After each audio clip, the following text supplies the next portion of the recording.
India के अंदर JNU के अंदर आपने एक उग्र किया, आपने डराया। आपको पता भी कौन है वो स्टूडेंट, कौन होते हैं, इस देश की तकदीर होते हैं।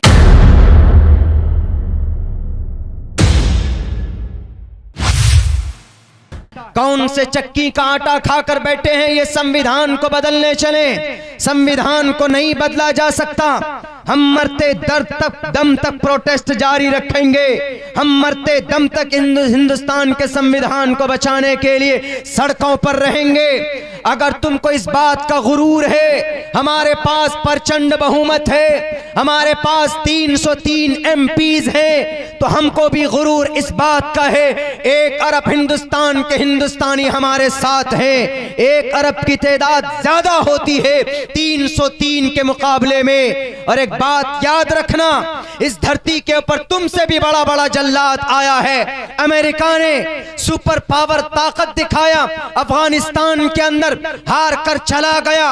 इराक के ईंट से ईंट बजा दी, हार कर चला गया। सोवियत यूनियन के टुकड़े हो गए। रूस चीन ने अपनी ताकत का लोहा किसी जमाने में मनवाया था, लेकिन जब मासूम इंसान का कतरा इस धरती के ऊपर टपकता है, जब मासूम इंसान का खून का कतरा जब कहीं पर बहता है, उसकी जुबान से जब आवाज निकलती है रब्बे जुल जलाल के दरबार पर पहुंचती है, तो दरबार को छीड़कर, उनके दरवाजे को फाड़कर अपने फैसले करवाती है। और इन जैसे जल्लादों का खात्मा बहुत बुरे तरीके पर होता है। इतिहास देख लीजिए, इतिहास गवाह है इस बात पर। हम जो मैदान में हैं, हम अपने हुकूक लेने के लिए, हमारी जुबान कोई रोक दे, बहुत सारे धमकियां और बहुत सारे फोन मिल जाते हैं लोगों को कि आपने अगर ये बात की, आप ही आए एक हक बात करने के लिए। अरे एक ही तो, दो ही तो मुजाहिद पैदा होता है कौम के अंदर इनकलाब पैदा करने के लिए। अभी एक ही मुजाहिद है जिसकी आवाज का और जिसकी भाषण का और जिनकी तकरीर का जवाब नहीं दे पाते हैं। एक ही अभी, अगर 2 पैदा हो गया, 3 पैदा हो गया, तो उस वक्त तुम्हारा तो खात्मा हो जाएगा। संविधान बदलने चले। We the people, we it is a plural word. We English में we it is used for plural, not a singular. Single के लिए यूज नहीं होता। We means Hindu, Muslim, Christian, Jain, every person are include. We हम, I नहीं का, we the constitution का पहला वर्ड, हिंदुस्तान के संविधान का पहला वर्ड है वी, यानी हम सबको शामिल। मोदी जी भी शामिल हैं, अमित शाह जी भी शामिल हैं, परवीन तोगड़िया जी भी शामिल है और मोहन भागवत जी भी शामिल।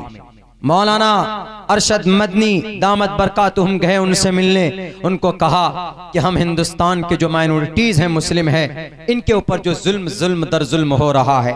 तो पता मोहन भागवत जी ने क्या कहा? मोहन भागवत जी ने कहा कि सब हिंदुस्तानी, सब यहां बसने वाले सारे हिंदू। हम कहते हैं हाँ सारे हिंदू हैं, लेकिन आज के डेट में हिंदू उनको कहा जाता है जो अलग अलग खुदाओं को मानते हैं। ये ग्रंथों को नहीं मानते। ये जो बैठे हैं कुर्सी पर, ये ग्रंथ को नहीं मानते, अपने ग्रंथ को नहीं मानते। आप तो मानते हैं, हम तो मानते हैं। हमारा कोई भी मसला अटक जाता है तो हम मौलाना साहब के पास जाते हैं। फ़इन तनाज़अतुम फ़ी शैइन फरुद्दूहु इलल्लाहि वर रसूल। तलाक का मामला हो, शादी का मामला हो, ब्याह का मामला हो, अटक जाए तो किसी कतर अब भी हम मुसलमानों में अल्हम्दुलिल्लाह हम रुजू करते हैं अपने मुफ्ती साहब से कि मुफ्ती साहब इस मसले का हल क्या। लेकिन इन दज्जालों के पास ये सूझबूझ नहीं है। अहिंसा एक श्लोक है, बहुत खूबसूरत और बहुत अच्छी बातें उसके अंदर समझाई गई है जो गीता की।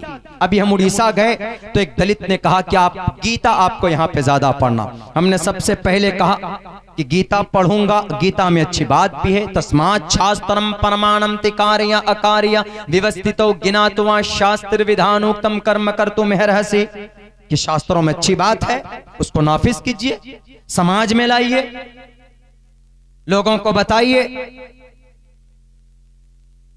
हमने पढ़कर उनको समझाया। हमने कहा कि अगर कोई मामला अटक जाए तो कहां जाएंगे आप?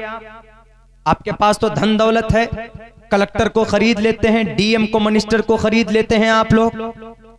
अनपढ़, गवार, जहालत, एजुकेशन का, जानकारी का, ज्ञान का इस्तेमाल तो नहीं करते जिससे इस देश का भला हो।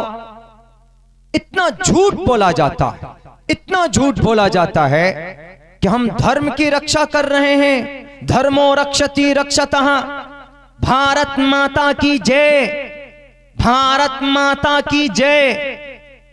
भारत माता किसको कहते हैं? लखनऊ से आए हुए मैसेज मीडिया वाले, ये मीडिया वाले, मैं जानता हूं कि मेरी स्पीच रिकॉर्ड हो रही, मेरी इस बात को पहुंचाना, इन आरएसएस के बेलगाम घोड़ों को बताना आप, और आदरणीय मोहन भागवत जी से भी कहना, और आरएसएस के मेरे उन राष्ट्रीय स्वयं सेवक के भाइयों से भी कहना, भारत माता किसको बोलते हैं? जब सुभाष चंद्र बोस चंदा करने पहुंचे थे इस देश को आजाद कराने के लिए, तो एक दानिश नाम का आदमी था, उसने लाखों रुपए दिए चंदे में कि सुभाष चंद्र बोस आप आजादी के लिए लड़ रहे हैं, हमारे पास दौलत तो है, हम आपको दौलत दे रहे हैं, ताकत मेरे पास नहीं है। वहीं पर एक बूढ़ी माँ थी, उस बूढ़ी माँ ने कहा कि सुभाष चंद्र बोस मेरे पास आओ, हम आपको कुछ नहीं दे सकते, मेरी आशीर्वाद तुम्हारे साथ है। सुभाष चंद्र बोस ने कहा कि माँ ये बताओ तुम्हारे पास कोई औलाद है? उन्होंने कहा कि मेरा एक बेटा है जो जवान। उन्होंने कहा कि उसी बेटे को दे दो। उस माँ ने उस जवान बेटे को तन्हा, अपनी जिंदगी का एक सहारा था, बुढ़ापे की एक बैसाखी थी, उस बेटे को दे दिया कि सुभाष चंद्र बोस ले जाओ, मेरे इस बेटे को इस्तेमाल करना, अगर इस देश की आजादी में मेरा ये बेटा काम आ जाए तो मैं गर्व करूंगी, मुझे फख्र है, इस बात पर फख्र होगा। वो बेटा गया, बेटा शहीद हो गया। शहादत के बाद एक कॉन्फ्रेंस बुलाई गई, सुभाष चंद्र बोस खड़े हुए और उस माँ को बुलाया गया। लोगों से पूछा कि मेरे भाइयों भारत माता को देखा है? तो सबने कहा देखा क्या, हमारा हिंदुस्तान भारत माता है, हमारी इस देश की मट्टी भारत माता है। उन्होंने कहा नहीं, तुम सब झूठे हो, तुम्हारी जुबान में सिर्फ ये अल्फाज हैं, भारत माता की जय। अगर असली भारत माता को देखना चाहते हो तो इस बूढ़ी माँ को देखो जिसने अपनी जवान बेटे को इस देश की आजादी के लिए कुर्बान कर दिया। ये माँ भारत माता है। उन गद्दारों से पूछो जिनकी आजादी के अंदर कोई कुर्बानी नहीं है, उन ABVP के स्टूडेंट से पूछो, जामिया मिल्लिया JNU के अंदर जुल्म करने वाले उन शराबियों से पूछो जिसने स्टूडेंट के ऊपर हमला कराया। ABVP साफ लफ्जों में कहता हूं, अखिल भारत विश्व परिषद हिंदुस्तान के JNU के स्टूडेंटों, आपने डंडा लेकर भारत माता के जय के नाम पर, भारत माता के नाम पर इंस्टीट्यूट के अंदर, जामिया मिल्लिया के अंदर, JNU के अंदर आपने एक उग्र किया, आपने डराया। आपको पता भी कौन है वो स्टूडेंट, कौन होते हैं? इस देश की तकदीर होते हैं। तालिबे इल्म कौन होते हैं? इस देश की रीढ़ की हड्डी। यही तालिबे इल्म आगे चलकर मिसाइल मैन बनेगा, यही तालिबे इल्म आगे चलकर एक इंजीनियर बनेगा, एक प्रोफेसर बनेगा, एक IPS बनेगा, एक DM बनेगा, एक मिनिस्टर बनेगा। लेकिन तुमने तो बस सोच लिया है कि भारत माता की जय जुबान से नहीं, दिल से मोहब्बत का इजहार करो, और दिल से मोहब्बत का इजहार इस देश का मुसलमान करता है और हजारों हिंदू भाई करते हैं। और इस प्रोटेस्ट में सिर्फ मुसलमान नहीं, मुसलमानों से कहीं ज्यादा हिंदू भाइयों की तादाद। क्यों? क्योंकि ये जो कानून आया है ये सिर्फ मुसलमानों के लिए नहीं, बल्कि ये हिंदुस्तान के संविधान को बदलने की कोशिश की गई। संविधान कहता इक्वलिटी बिफोर लॉ, सब बराबर हैं। तो इस कानून में क्या कहा गया? इंडिया पाकिस्तान, ये पाकिस्तान बांग्लादेश अफगानिस्तान से जो आएंगे माइनॉरिटी, उनको नागरिकता दी जाएगी, बाकी जो और होंगे अलग होंगे उनको नहीं दी जाएगी।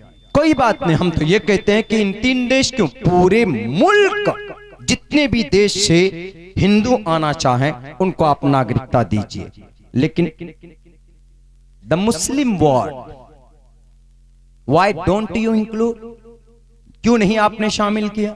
व्हाट्स रीजन, क्या वजह हो सकती है? हम तो यही समझेंगे कि भाई आपने बदलने की कोशिश की इसको, और आपने इसके अंदर तहरीफ और तब्दील करने की कोशिश की। अगर तुम्हारा सपना यह है मीडिया के माध्यम से